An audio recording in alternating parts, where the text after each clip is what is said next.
हाँ तो वीरो कैसे हो सभी बढ़िया मजे में फिट एंड फाइन अदरवाइज कम नोट दी गोली बेटा एक दूसरा। तो आज हम डिस्कस करेंगे ओशिनिया महाद्वीप पर। ओशिनिया महाद्वीप अपने आप में कुछ कॉम्प्लिकेटेड सा कॉन्टिनेंट है, बट कोई ना, आज हम इसे सुलझाएंगे। तो अपना डिस्कशन स्टार्ट करते हैं। ओशिनिया जो कॉन्टिनेंट है ये मिलके बनता है ऑस्ट्रेलिया, ऑस्ट्रेलिया के बाद मेलानेशिया, मेलानेशिया के बाद माइक्रोनेशिया, माइक्रोनेशिया के बाद पॉलिनेशिया।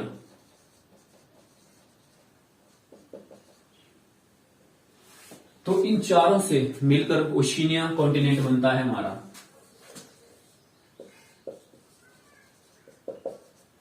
ओके, किन किन से मिलकर जो है ओशिनिया महाद्वीप बनता है? Australia, Melanesia, Micronesia and Polynesia. तो सबसे पहले हम ऑस्ट्रेलिया पर डिस्कस करेंगे, क्योंकि इसमें हमें सबसे ज्यादा डिस्कस करना है। बाकी जो है वो मेलानेशिया, माइक्रोनेशिया, पॉलिनेशिया, इनमें छोटी छोटी कंट्रियों का एक ग्रुप है ये, तो उनको हम बाद में डिस्कस करेंगे। ऑस्ट्रेलिया महाद्वीप के सबसे पहले बाहरी जो वाटर बॉडी है ना, उनको देख लेते हैं। बहुत सारे सी है इसके बाहर। यहां पर जो है यह कोरल सी, जो नॉर्थ ईस्ट में कोरल सी, कोरल सी के बाद यहां पर नीचे आप आओगे, यहां पर तस्मानिया सी है। यहां पर कोरल सी नॉर्थ ईस्ट में, साउथ ईस्ट में तस्मानिया सी। यहां पर आप देखोगे, यहां पर बाइट है, द ग्रेट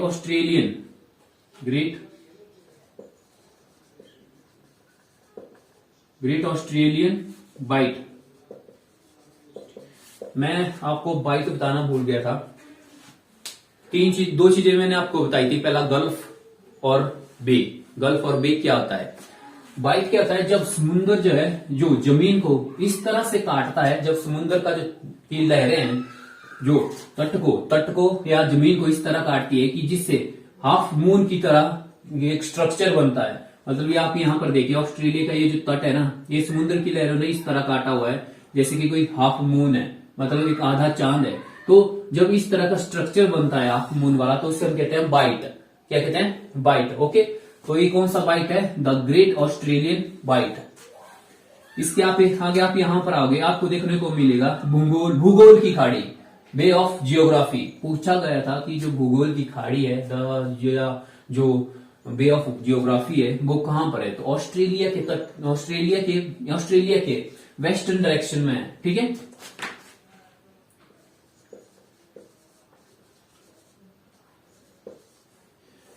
भूगोल की खाड़ी या जियोग्राफी का बे ऑफ जियोग्राफी कहां पर है?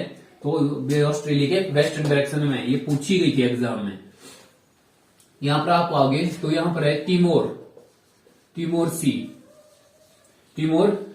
वैसे देखिए, जो ऑस्ट्रेलिया ना, इसकी ईस्टर्न डायरेक्शन में यहां पर पैसिफिक ओशियन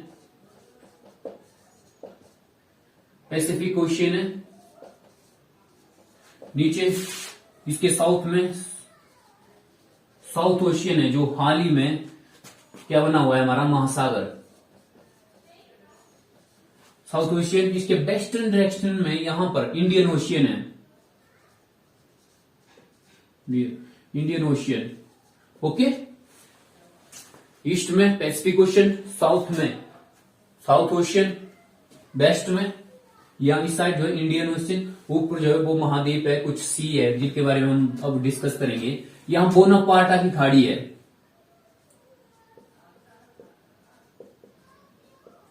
बोनापार्टा की खाड़ी, गल्फ ऑफ बोनापार्टा यहां पर। इसके आगे जो आपको खाड़ी दिख रही है, इसे कहते हैं गल्फ ऑफ कारपेंट्रिया।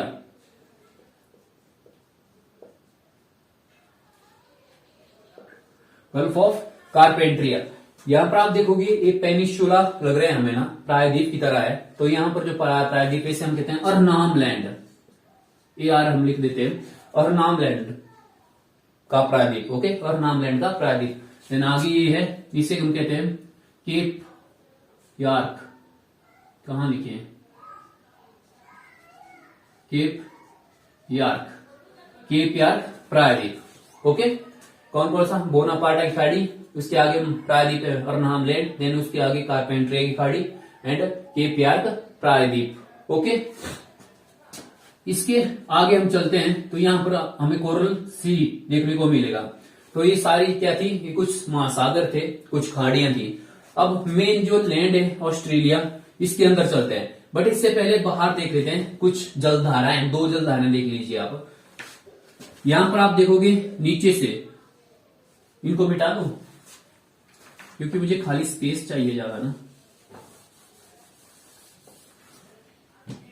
यहां से एक जलधारा बहती है और विषुवत रेखा की ओर।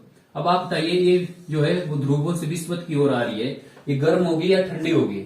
इसे हम कहते हैं पश्चिमी वेस्टर्न ऑस्ट्रेलियन करंट या पश्चिमी ऑस्ट्रेलिया की जलधारा, जो ध्रुवों से विषुवत की ओर आ रही है। तो ये गर्म है या ठंडी है? तो ये ठंडी जलधारा है। आप यहां से देखोगे जो विषुवत रेखा है, यहां से गुजरेगी विषुवत रेखा, यहां से जो है नीचे को एक जलधारा गुजरती है। कौन सा सी है? कोरल सी एंड तस्मानिया सी। मैं इनको मिटा देता हूं। यहां से जलधारा जाती है नीचे को, विषुवत से ध्रुवों की ओर जा रही है। इसे हम कहते हैं पूर्वी ऑस्ट्रेलियन जलधारा। ये जो है कैसी होगी? गर्म है, क्योंकि ध्रुवों सॉरी विषुवत से ध्रुवों की ओर आ रही है। ईस्टर्न ऑस्ट्रेलियन करंट, ओके, इनके बारे में याद रखना। वेस्टर्न ऑस्ट्रेलियन करंट कैसी है? ठंडी है, और ईस्टर्न ऑस्ट्रेलियन करंट कैसी है? गर्म है, हॉट है। ऑस्ट्रेलिया के अंदर चलते हैं। ऑस्ट्रेलिया के बाहर भी एक प्रवाल भित्ति है। पहले हम अंदर डिस्कस कर लेते हैं, उसके बाद हम उसे डिस्कस करेंगे, ताकि आप एज ए लोकेशन जो है उसकी अच्छे से देख लो। क्योंकि एग्जाम में पूछा गया था, स्टेट पीसीएस में पूछा गया था, पता है यूपी का था कि एचपी का था, कि जो ग्रेट बैरियर रीफ है, जो प्रवाल है, वो ऑस्ट्रेलिया की किस स्टेट के सामने है या किस स्टेट के तट के सामने है। तो आपको पता होना चाहिए कि यहाँ पर जो है कौन सा राज्य है ऑस्ट्रेलिया का। ओके, तो जो ऑस्ट्रेलिया है, पहले जियोग्राफिकल देख लेते हैं या स्टेट देखें? पहले स्टेट देख लेते हैं, उसके बाद जो है इसकी जो जियोग्राफिकल लोकेशन है उनको देखेंगे।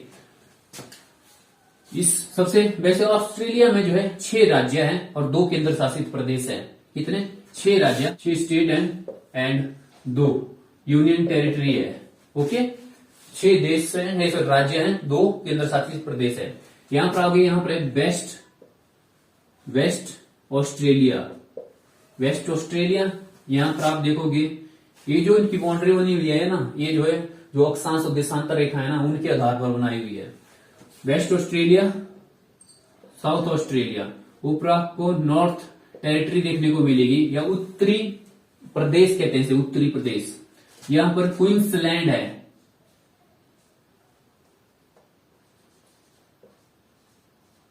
क्वींसलैंड, क्वींसलैंड राज्य। नीचे यहां पर इसे हम कहते हैं साउथ न्यू वेल्स, एक ब्रिटेन में है वेल्स। ओके, इंग्लैंड के साथ ही यहाँ पर जो है उसे हम कहते हैं न्यू साउथ वेल्स। उल्टा लिख लिया मैं, न्यू साउथ वेल्स। लास्ट में आपको यहाँ पर जो ये स्टेट दिखे इसे कहते हैं विक्टोरिया स्टेट। और लास्ट में आपको यहाँ पर जो द्वीप के रूप में दिख रहा है ना, ये भी ऑस्ट्रेलिया का ही एक राज्य है, इसे हम कहते हैं तस्मानिया। ओके, तस्मानिया स्टेट है। ओके, यहां पर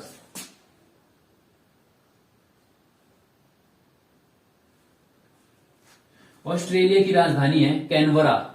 यहां पर ऑस्ट्रेलिया की राजधानी है कैनबरा।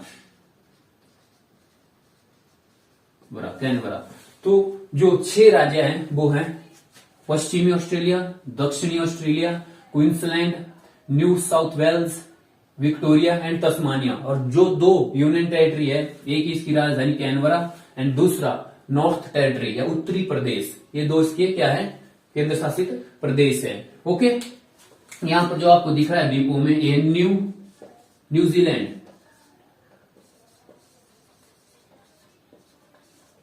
न्यूजीलैंड, ठीक है, न्यूजीलैंड है। ओके, अब आप देखोगे कि जो ऑस्ट्रेलिया है, ऑस्ट्रेलिया के ईस्टर्न डायरेक्शन में यहां पर नॉर्थ टू साउथ जो है एक माउंटेन रेंज है जिसे हम कहते हैं ग्रेट डिवाइडिंग रेंज। क्या कहते हैं? Great dividing range.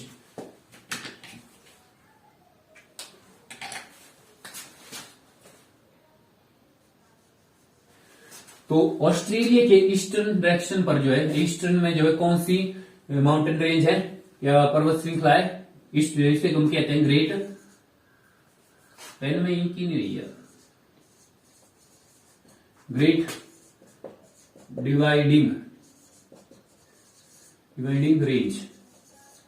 Great dividing range, great dividing range की जो लंबाई है वो 3500 मीटर के आसपास है इसकी, आप देख लेना गूगल करके। और इसकी सबसे ऊंची चोटी और पूरे ऑस्ट्रेलिया की सबसे ऊंची पर्वत चोटी आप यहां पर देखोगे, यहां पर कोसियस्को है,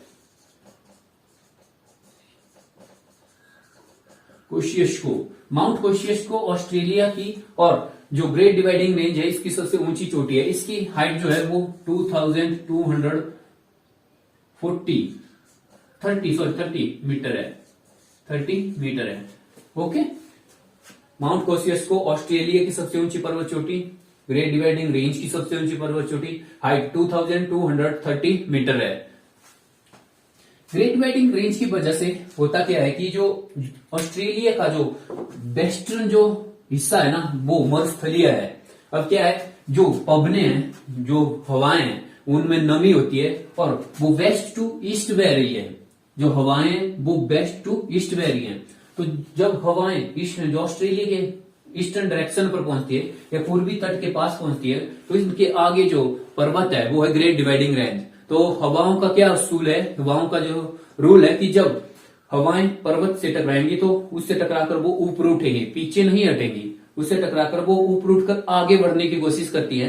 तो जब वो पर्वत से टकराती है, जब वो ऊपर उठने लगती है तो ऊपर उठने की वजह से उनका टेम्परेचर जो है वो डाउन हो जाता है, उनका तापमान गिर जाता है, जिसकी वजह से उनके अंदर जो वाष्प के रूप में जो जल है वो क्या होता है, ठंड मतलब जब उनका टेम्परेचर गिरता है उसकी वजह से वो पानी में कन्वर्ट हो जाता है और सारे का सारा जो पानी है वो बारिश के रूप में इसके ईस्टर्न डायरेक्शन में ही गिरा देती है हवाएं।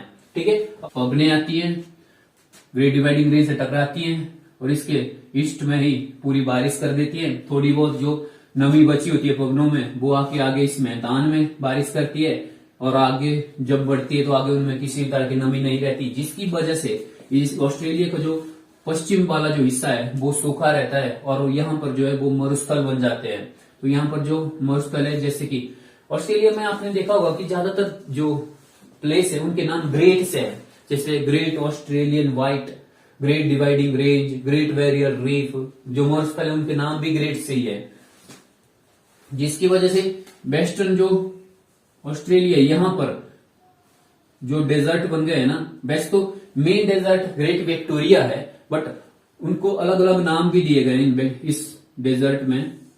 यहां पर जो ऊपर है इसे हम कहते हैं great Sandy,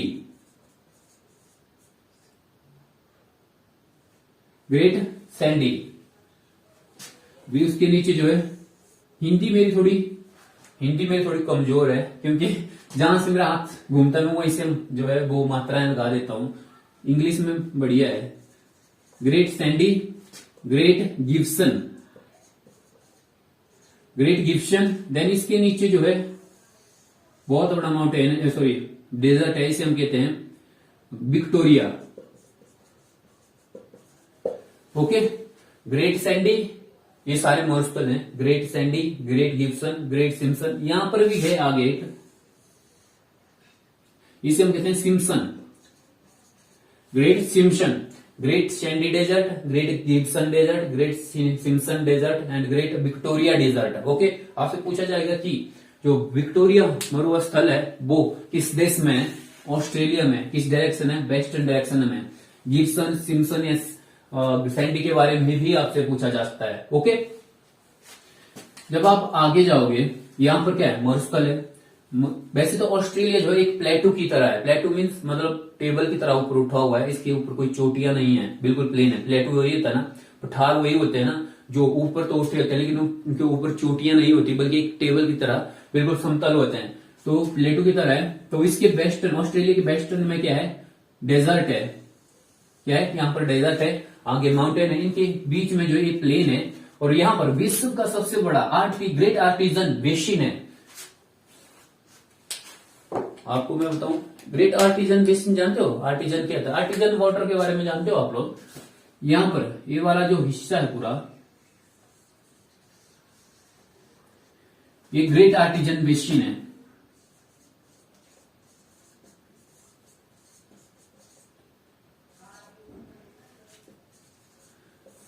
great Artesian Basin. Artesian water क्या होता है? जिस पानी में जो है वो प्रेशर होता है उसे हम आर्टिजन वाटर कहते हैं। मतलब विश्व का सबसे बड़ा ग्रेट आर्टिजन बेसिन ये है। अब क्या क्या क्या होता है आर्टिजन, उस पर डिस्कस करते हैं।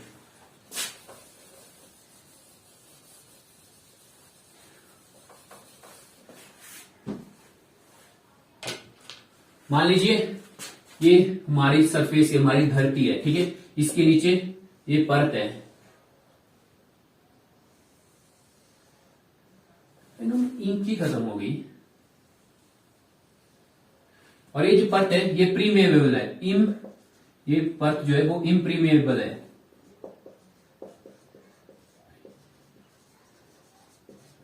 ये जो परत है वो इम्प्रीमिएबल है। इम्प्रीमिएबल मीन्स जिनसे कोई भी, जिनसे पानी नीचे जो ना रिसे, मतलब अभेद्य। अभेद्य मतलब जिसके अंदर से कोई चीज नहीं गुजर सकती। तो ये जो परत है ये जो है अभेद्य है। क्या है? अभेद्य और लेयर है, इम्प्रीमिएबल लेयर है ये। ओके, फिर इसके नीचे एक और परत है जो प्रीमिएबल है। प्रीमिएबल है, ओके। ये जो लेयर है ये प्रीमिएबल है। प्रीमिएबल मीन्स इसके अंदर पानी घुस सकता है। इस परत के अंदर जो है पानी घुस सकता है। तो यहां से भी पानी अंदर घुसता है और यहां से भी पानी अंदर घुसता है, और यहां पर जो है पानी जमा हो जाता है। और दोनों तरफ से प्रेशर है, यहां से पानी अंदर आ रहा है, यहां से पानी अंदर आ रहा है, तो अंदर पानी में क्या है? प्रेशर है। और इसके नीचे की जो परत है ये भी इम्प्रीमिएबल है। इम्प्रीमिएबल मीन्स अभेद्य है, इसके अंदर से भी पानी नीचे नहीं रिस सकता।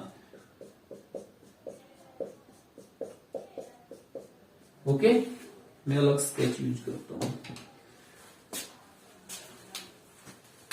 यहां पर जो पानी है इस साइड से भी पानी आ रहा है, इस साइड से भी इसके अंदर पानी जा रहा है। और यहां पर जो पानी है उसमें क्या है? प्रेशर है। पानी में प्रेशर है, दोनों साइड से पानी आ रहा है, तो अंदर क्या है? पानी में प्रेशर है। और नीचे एक ऐसी परत है जिसके नीचे पानी नहीं रिस सकता। ऊपर भी इसके ऐसी परत है जिसकी वजह से पानी ऊपर भी नहीं रिस सकता। तो यहां पर पानी के अंदर क्या है? प्रेशर है। तो जब हम इस जमीन के अंदर से ड्रिलिंग करते हैं, जब हम इस जमीन के अंदर ड्रिलिंग करते हैं, मैं साथ में जो है इसकी इमेज लगा देता हूं कि जो आर्टिजन होता है, आर्टिजन वाटर क्या होता है, आर्टिजन जो बॉल होते हैं वो क्या होती है, ठीक है। आर्टिजन जब हम यहाँ पर ड्रिलिंग करेंगे तो जब हम यहाँ पर पहुंचेंगे तो पानी के अंदर क्या है? प्रेशर है। जब हम ड्रिलिंग करके यहाँ नीचे पहुंच जाते हैं तो पानी के अंदर प्रेशर है, तो जो पानी जो अपने आप बाहर निकलने लगता है। ग्रेविटी के अगेंस्ट काम करता है, मतलब पानी अपने आप जो है बाहर निकलने लगता है। इसकी वजह है जगह मिल जाती है बाहर निकलने के लिए, क्योंकि यहाँ पर जो है ऑलरेडी जो है वो पानी के अंदर प्रेशर था। और जैसे ही हमने इसके अंदर कुआं खोदा या ड्रिलिंग की तो पानी अपने आप से जो है एकदम से बाहर निकलने लगेगा। तो इसी को कहते हैं आर्टिजन वाटर। हिंदी में इसे कहा जाता है उत्स्रुत, उत्स्रुत कूप, कूप। ओके, उत्स्रुत कूप। तो विश्व का सबसे बड़ा जो आर्टिजन बेसिन है वो ऑस्ट्रेलिया में है। ये जो जमीन है ना, यहाँ पर आप कहीं भी अगर कुआं खोदोगे तो पानी अपने आप बाहर निकलने लगेगा। मतलब नीचे पानी प्रेशर में है, प्रेशरेबल है, तो अपने आप जैसे ही इस पानी को जगह मिलेगी खुली तो वहां से वो बाहर को निकलने अपने आप निकलने लग जाएगा। जैसे हमारे यहाँ जो कुएं हैं उनको 20 या 30 फीट नीचे खोदते हैं, देन उसके बाद जो पानी निकलता है और पानी भी नीचे ही रहता है, बाल्टी के द्वारा उससे जो है बाहर निकाला जाता है। लेकिन इस बेसिन में, इस जगह पर जब आप कुआं खोदोगे ना तो पानी अपने आप बाहर निकलने लगेगा। तो उसे कहते हैं ग्रेट आर्टिजन बेसिन। ओके, इसके नीचे साउथ ईस्ट ऑस्ट्रेलिया में यहां पर आपको एक झील देखने को मिलेगी। ये ऑस्ट्रेलिया की सबसे बड़ी झील है, आयर झील। आयर झील या आयरे झील, आपको जो भी आपके मैप में होगा, तो आयर झील जो है ऑस्ट्रेलिया की सबसे बड़ी झील है। आयर झील के आसपास का जो ये एरिया है, मैं मिटा देता हूं, थोड़ा खाली कर लेते हैं ताकि समझ में आए। इन डेजर्टों के नाम आपको याद हो गए, great Sandy, Great Gibson, great Simpson and Great Victoria. तो यहां पर जो झीलें, आयर झील के आसपास के जो यहां का आसपास का जो मैदान है, ठीक है, इसे हम कहते हैं ग्रेट डाउन्सलैंड। ग्रेट डाउन्सलैंड, यहां पर जो है वो शीतोष्ण कटिबंधीय घास है। याद कीजिए कि नॉर्थ अमेरिका में भी एक शीतोष्ण कटिबंधीय घास का मैदान है जिसे हम प्रेरी कहते हैं। साउथ अमेरिका में, अर्जेंटीना में भी एक शीतोष्ण कटिबंधीय घास का मैदान है जिसे हम पम्पास कहते हैं। साउथ अफ्रीका में भी शीतोष्ण कटिबंधीय घास का मैदान है जिसे हम बेल्ट कहते हैं। वैसे ऑस्ट्रेलिया में भी आयर लेक के आसपास का जो मैदान है, यहाँ पर भी शीतोष्ण कटिबंधीय घास का मैदान है, इसे हम डाउन्स कहते हैं, डाउन्सलैंड कहते हैं। ओके, डाउन्सलैंड, ओके, डाउन्सलैंड कहते हैं आयर झील के आसपास के इस मैदान को। ये कैसी घास है? शीतोष्ण कटिबंधीय घास है या प्रेरी जलवायु की घास है। कैसी होती है? हरी, लंबी, मुलायम घास होती है। तो आपसे पूछा जाएगा कि ऑस्ट्रेलिया की शीतोष्ण कटिबंधीय घास के मैदान को क्या कहा जाता है?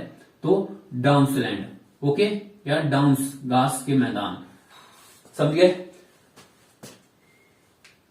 दो चार चीजें हैं जिनके बारे में मैं ऑस्ट्रेलिया के बारे में, दो चार चीजें हैं ऑस्ट्रेलिया के बारे में जिन्हें मैं आपको बता देता हूं कि जो ऑस्ट्रेलिया है ना, इसको प्यासी भूमि का देश भी कहा जाता है क्योंकि इसका वेस्टर्न का जो पूरा हिस्सा है वो ड्राई है, तो इसलिए हम इसे क्या कहते हैं? प्यासी भूमि का देश भी कहते हैं। इसी को कंगारुओं का देश भी कहा जाता है। कंगारुओं का देश किसे कहा जाता है? ऑस्ट्रेलिया को कहा जाता है। ऑस्ट्रेलिया की जो क्वीन है, ऑस्ट्रेलिया की जो रानी होती है, वो ब्रिटेन की रानी ही होती है, ठीक है। जो ब्रिटेन की रानी है वही ऑस्ट्रेलिया की भी रानी है, समझे। ऑस्ट्रेलिया में यहां पर दो नदियां बहती हैं जिनके बारे में एग्जाम में पूछा जाता है। यहां से एक नदी आती है और नीचे यहां पर अपना पानी गिरा देती है। कौन सी नदी है? इस नदी को कहते हैं हम डार्लिंग, डार्लिंग रिवर है। डार्लिंग रिवर में यहां पर एक और नदी आकर मिल जाती है, इसे कहते हैं मर्रे, मर्रे रिवर। डार्लिंग और मर्रे डार्लिंग सीधा पूछा था एग्जाम में कि मर्रे डार्लिंग जो है वो कहां पर बहती है? ऑस्ट्रेलिया में बहती है। जब मर्रे और डार्लिंग एक साथ एक दूसरे में मिल जाती है तो उसके बाद ये मर्रे नदी बन जाती है। ओके, मर्रे नदी के रूप में जो है अपना पानी समुद्र में गिराती है। तो मर्रे डार्लिंग नदी जो है वो कहां पर है? वो ऑस्ट्रेलिया में है। और आप ऑस्ट्रेलिया में देखोगे कि ऑस्ट्रेलिया के जितने भी बड़े शहर है वो ऑस्ट्रेलिया के ईस्टर्न डायरेक्शन में ही बसे हुए हैं। जैसे कि आप यहां से देखोगे नीचे से, तो यहां पर जहां पर मर्रे डार्लिंग नदी अपना पानी गिराती है, यहां पर जो शहर है इसे कहते हैं एडिलेड, एडिलेड शहर। एडिलेड शहर जो है यहां पर है। देन आगे आप जाओगे, जो विक्टोरिया राज्य है इसके आगे तट पर यहां पर जो शहर है इसका नाम है मेलबर्न। मेलबर्न शहर कहां है? वो विक्टोरिया में बिल्कुल आगे तट पर है। इसके ऊपर जो इसकी राजधानी है कैनबरा, यहीं पे लिख दूं सभी शहर का नाम कैनबरा। कैनबरा के ऊपर शहर है सिडनी।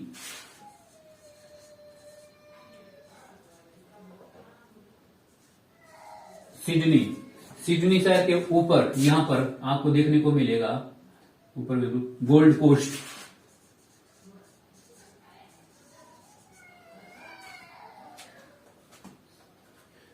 इसके ऊपर जो यहां पर है ब्रिस्बेन। तो जितने भी इसके इंपॉर्टेंट शहर है, मतलब बड़े बड़े जो शहर है ऑस्ट्रेलिया के, वो सारे आप देखोगे कि इसकी ईस्टर्न डायरेक्शन में ही बसे हुए हैं। रीजन, यहाँ पर बारिश भी अच्छी होती है, जो धूप है वो भी अच्छी खिलती है। तो आपको पता है कि जहां बारिश धूप वगैरह होती है वहीं पर लोग रहते हैं, जहां पर फसल होगी वहीं पर लोग रहेंगे। तो पूरे के पूरे शहर जो है लगभग जितने भी बड़े शहर है वो ऑस्ट्रेलिया के इसकी ईस्टर्न डायरेक्शन में है। यहाँ पर जो इसका इंपॉर्टेंट शहर है, यहाँ पर पर्थ कहते हैं, उसे पर्थ कहते हैं।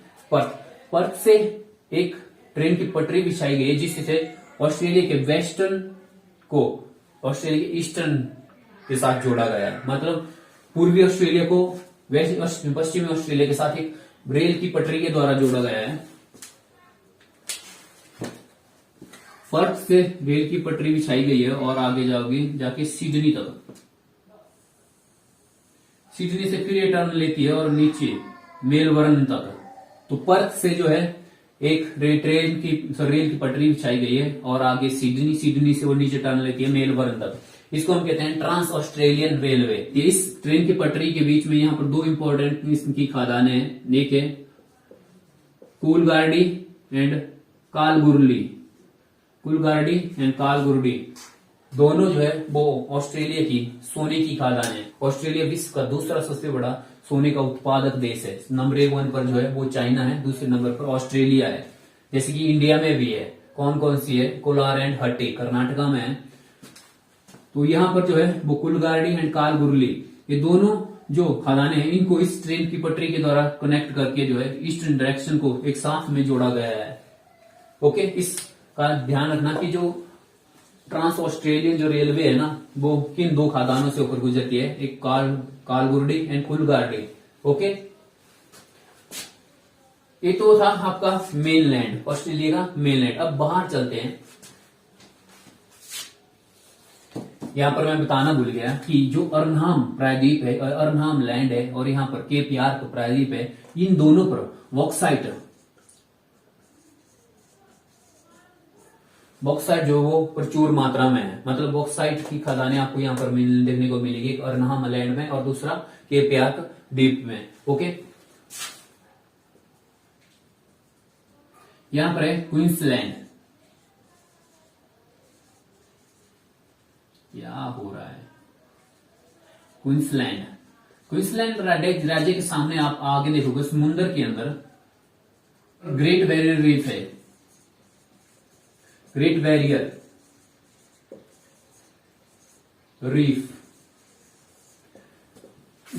रीफ है। ये विश्व की सबसे बड़ी प्रवाल भित्ति है। प्रवाल भित्ति क्या होता है कि जब आप समुद्र के अंदर डाइविंग वगैरह देखा होगा आपने, अगर खुद नहीं किए तो आपने वीडियो वगैरह में देखा होगा कि जो लोग हैं वो समुद्र के नीचे जाते हैं और नीचे जो रंग बिरंगे पत्थर होते हैं, रंग बिरंगी झाड़ियां होती हैं, ठीक है, उनको हम क्या कहते हैं? प्रवाल भित्तियां कहते हैं उनको हम। वो जो एक जीव होते हैं जो मर गए होते हैं उसके बाद वो बनते हैं, उन जीवों को हम क्या कहते हैं? प्रवाल कहते हैं। ठीक है, इनको प्रवाल भित्ति भी कहा जाता है, इनको कोरल रीफ भी कहा जाता है। इन्हीं को प्रवाल भित्ति भी कहते हैं हम, जो समुद्र के नीचे रंग बिरंगे होते हैं उन्हीं को हम जो है कोरल रीफ भी कहते हैं। प्रवाल एक छोटे छोटे जीव होते हैं, करोड़ों की संख्या में होते हैं और समुद्र के नीचे ये कोरलों में रहते हैं, कोरल बनाते हैं। ठीक है, मान लीजिए स्टार्टिंग हो गई कि यहाँ पर जो है, अब देखते हैं कि प्रवाल भित्तियां कैसे बनती है। तो स्टार्टिंग में यहाँ पर हजारों करोड़ों कोरल थे, वो मर गए, प्रवाल थे जो अपने कोरलों में मर गए। इसके ऊपर फिर से अगले जो प्रवाल होंगे ये वो रहते हैं, फिर वो मर जाते हैं, इसके ऊपर जो है फिर इनके आगे जो प्रवाल जीव होते हैं छोटे छोटे वो रहते हैं। तो ये प्रक्रिया जो वो कंटिन्यू चलती रहती है और इस तरह से जो है एक प्रवाल भित्ति तैयार हो जाती है।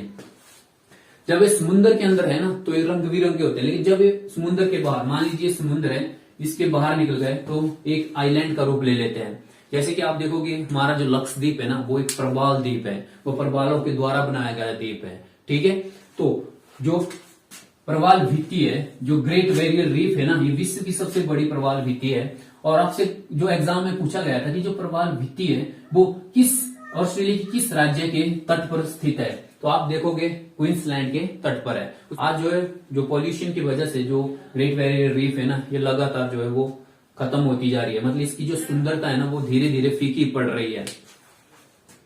ओके, समझ गए? The great barrier reef. Great barrier reef जो वो कहां पे? ऑस्ट्रेलिया में है। ऑस्ट्रेलिया में कहां है? क्वींसलैंड के तट के सामने है। ये था हमारा ऑस्ट्रेलिया। अब देखते हैं मेलानेशिया माइक्रोनेशिया एंड पॉलिनेशिया। सबसे पहले पॉलिनेशिया से देखते हैं। पॉलिनेशिया को आप देखोगे तो जो प्रशांत महासागर के अंदर आगे तक जो जितने द्वीप है ना, उनको इन पॉलिनेशिया में शामिल किया गया है। जैसे कि आप देखोगे यहाँ न्यूजीलैंड है, न्यूजीलैंड भी जो है वो पॉलिनेशिया के अंदर में आता है। ये न्यूजीलैंड के बारे में पढ़ लेते हैं पहले। न्यूजीलैंड में 2 द्वीप हैं। ऊपर वाला जो द्वीप है इसे हम कहते हैं नॉर्थ आइलैंड, जो नीचे वाला इसे हम कहते हैं साउथ आइलैंड। उत्तरी द्वीप, दक्षिणी द्वीप। उत्तरी द्वीप पर ही न्यूजीलैंड की राजधानी है। न्यूजीलैंड की राजधानी क्या है? वेलिंगटन जो है न्यूजीलैंड की राजधानी। और वो किस द्वीप पर है ये पूछा जाता है, किस द्वीप पर है? तो उत्तरी आइलैंड पर है। ओके, उत्तरी आइलैंड को दक्षिणी आइलैंड से एक जलधारा जो है, एक जल डमरू जो है वो अलग करता है। जलधारा नहीं, एक जल संधि जो है अलग करती है। इसका नाम है कुक स्ट्रेट। कुक स्ट्रेट जो है वो न्यूजीलैंड के उत्तरी द्वीप को दक्षिण द्वीप से अलग करती है। कैप्टन कुक के नाम पर जो है इस जल डमरू या जल संधि का नाम पड़ा है। यहाँ पर आप ऑस्ट्रेलिया का द्वीप देख रहे हो, ये स्टेट है तस्मानिया को मेन ऑस्ट्रेलिया से जो जलधारा अलग करती है, सॉरी जलधारा बोल रहा हूं यार, जल संधि अलग करती है, इसका नाम है बास जल संधि। बास जल संधि ऑस्ट्रेलिया के जो तस्मानिया स्टेट है उससे अलग, या तस्मानिया जो द्वीप है उससे अलग करती है ऑस्ट्रेलिया से। न्यूजीलैंड को नॉर्थ न्यूजीलैंड से साउथ न्यूजीलैंड को अलग करती है कुक स्टेट या कुक आइलैंड। ओके, न्यूजीलैंड की जो टीम है वो आप सुनते ही होंगे, देखते होंगे, न्यूजीलैंड के साथ जो है क्रिकेट मैच चलते रहते हैं हमारे। तो आगे देखोगे आप जो पोलिनेशिया है, पोलिनेशिया में ऑस्ट्रेलिया सॉरी न्यूजीलैंड भी शामिल है। यहाँ पर आप चिली है जो विश्व की सबसे लंबी तटरेखा जिसके पास है वो चिली के सामने चिली का एक द्वीप है जिसे हम कहते हैं ईस्ट आइलैंड जो है, यहां से ईस्ट आइलैंड ऊपर आप देखोगे जो यूएसए का एक द्वीप है हवाई द्वीप जिस पर जापान ने अटैक किया था, उसके बाद मेन का नाम ने भी फेंक दिया हिरोशिमा और नागासाकी पर। तो यहां से इन सब को मिलाते हुए जो पूरा सर्कल बनता है इसे हम कहते हैं पॉलिनेशिया। इसके अंदर बहुत सारे जो आइलैंड ग्रुप है, छोटी छोटी कंट्रियां हैं ग्रुप द्वीपों के रूप में। जैसे कि आप देखोगे कुक आइलैंड्स या कुक द्वीप समूह। इसके आगे आपको देखने को मिलेगा सोसाइटी आइलैंड्स ग्रुप, वैसे कि तुआमोटू आइलैंड ग्रुप्स। इस तरह छोटे छोटे जो द्वीपीय देश हैं वो इस पोलिनेशिया के अंडर में आते हैं। बस आपको इनकी बाउंड्री याद रखनी है कि न्यूजीलैंड से लेकर ईस्ट आइलैंड तक जो चिली का है और ईस्ट आइलैंड से लेकर हवाई आइलैंड जो यूएसए का है। तो जब हम इन तीनों को मिलाते हैं तो इनके बीच में जितनी भी छोटी छोटी कंट्रियां आती हैं वो सारी किसमें आती हैं? पॉलिनेशिया के अंडर में आती है। ओके, यहीं पर आप ऊपर देखोगे, यहां पर एक द्वीप है कोरोवाती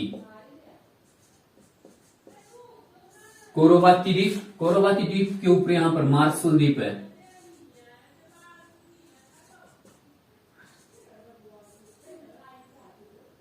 मार्शल द्वीप इस तरह लिखते हैं ना, मार्शल द्वीप है, इंग्लिश में लिखता हूं मार्शल द्वीप के ऊपर आपको यहां पर देखने को मिलेगा उत्तरी मरियाना ट्रेंच के बारे में जानते हो?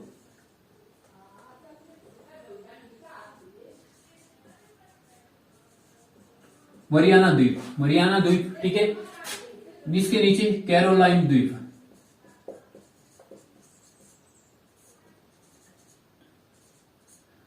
द्वीप ग्रुप समूह। तो जब हम इन चारों को मिलाते हैं, ये जो कंट्रियां हैं जो इसके अंडर में आती हैं इन्हें हम कहते हैं माइक्रोनेशिया। ओके, इसके बीच बहुत सारी और छोटी छोटी कंट्री हैं, छोटी छोटी, तो वो ज्यादा इंपॉर्टेंट नहीं है।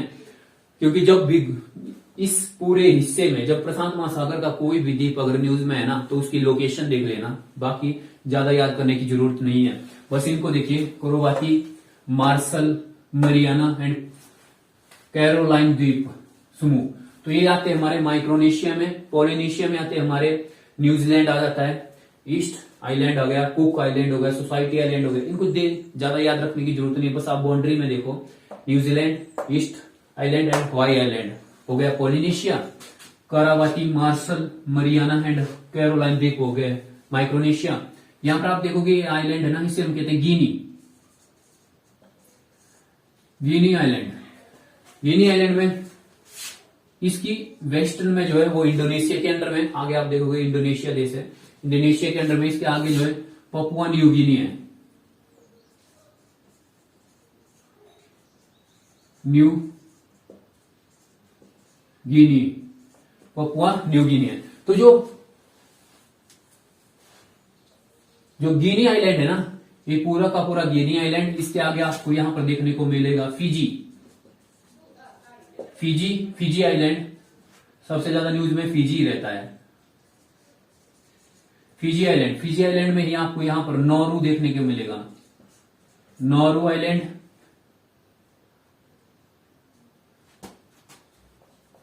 और नौरू आइलैंड, और इसी में आपको देखने को मिलेगा सोलोमन आइलैंड, सोलोमन आइलैंड। तो जब हम इन सबको मिलाते हैं तो ये बन जाता है हमारा मेलानेशिया। मेलानेशिया कौन कौन से आते हैं मेलानेशिया में? Guinea, Nauru, Solomon and Fiji. और भी छोटे छोटे हैं लेकिन important, Fiji, Nauru, Solomon and Guinea आ गए हमारे मेलानेशिया में। तो जब हम इन सबको मिलाते हैं, Australia, Melanesia, Polynesia and Micronesia, तो इन सब को मिलकर बनता है हमारा ओशिनिया महाद्वीप। ओके, ओशिनिया महाद्वीप किन किन को मिलकर बनता है? Micronesia, Polynesia, Melanesia and Australia. जब हम इन सब को एक साथ इकट्ठा डिस्कस करते हैं तो क्या कौन सा कॉन्टिनेंट बनता है हमारा? Oceania, Oceania continent. ओके, देखिए मेन है ऑस्ट्रेलिया। ऑस्ट्रेलिया के बारे में आपको पता होना चाहिए। बाकी जो इसके मेलानेशिया, पोलिनेशिया एंड माइक्रोनेशिया, इनके मेन आइलैंड याद रखना जो मैंने आपको बताया, न्यूजीलैंड, ईस्ट द्वीप एंड हवाई द्वीप। पोलिनेशिया, माइक्रोनेशिया में मरियाना एंड कोरोवाती, मार्शल, कोरोलाइन एंड जो मेलानेशिया में गिनी, नौरू, फिजी इंपॉर्टेंट है एंड सोलोमन भी इंपॉर्टेंट है। ओके, तो इनको मिलाकर जो है बनता है मेलानेशिया। बाकी ऑस्ट्रेलिया तो आप लोग जानते ही हो। तो ये था हमारा ओशिनिया महाद्वीप। मिलते हैं हम नेक्स्ट वीडियो में जिसमें हम जो है वो अंटार्कटिक महाद्वीप पर डिस्कस करेंगे। ओके, तो इस वीडियो में बस इतना ही। Bye bye.